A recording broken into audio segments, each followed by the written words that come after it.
दक्ष police news, पहिले खाकी मग बाकी।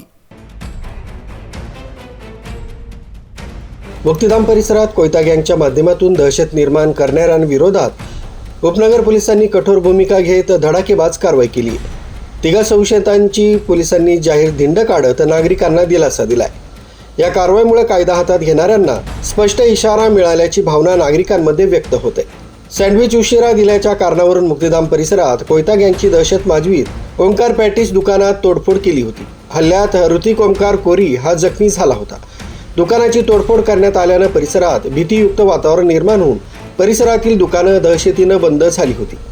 सँडविच लवकर न दिल्याच्या किरकोळ कारणावरून संतप्त झालेल्या काही युवकांनी ओंकार पॅटीस या दुकानात घुसून तोडफोड तसंच मारहाण केल्याची धक्कादायक घटनेनं परिसरातील व्यापाऱ्यांमध्ये भीतीचं वातावरण निर्माण झालं। मुक्तिधाम इथं ओंकार चाट भांडार दुकानात सँडविचच्या कारणावरून वाद घालून तिघा जणांनी कोयत्यानं दुकानाची तोडफोड करून दहशत निर्माण करून दुकानदाराला जीवे ठार मारण्याचा प्रयत्न केल्याप्रकरणी तिघा जणांविरुद्ध गुन्हा दाखल झाला आहे।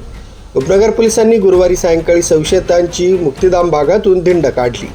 मंगळवारी रात्री 9च्या सुमारास संशयित रोशन सोनवणे, विराज कुटे, सोनू शेख हे सँडविच घेण्यासाठी गेले होते। दुकानात गर्दी असल्यानं सँडविच देण्यास विलंब होत असल्यानं या तिघा संशयितांनी ओंकार याच्यासोबत वाद घालून दुकानात असलेल्या त्यांच्या कुटुंबियांना शिवीगाळ केली। संशयितांनी आपल्या जवळील कोयत्यानं काचेचं काउंटर फोडून ओंकारला तू जास्त माजला का असं म्हणून कोयता फेकून मारला। त्या ठिकाणी दहशत निर्माण केल्याप्रकरणी तसंच जीवे ठार मारण्याचा प्रयत्न केल्याप्रकरणी उपनगर पोलीस ठाण्यात तिघा जणांविरुद्ध गुन्हा दाखल करण्यात आलाय। उपनगरचे वरिष्ठ पोलीस निरीक्षक जयंत शिरसाट, उपनिरीक्षक प्रभाकर सोनवणे, गुन्हे शोध पथकाच्या पोलिसांनी तिघा संशयितांना पकडून त्यांनी तोडफोड केली। त्या मुक्तिधाम परिसरातून धिंड काढली। यामुळे गुन्हेगारांवर दहशत बसली आहे।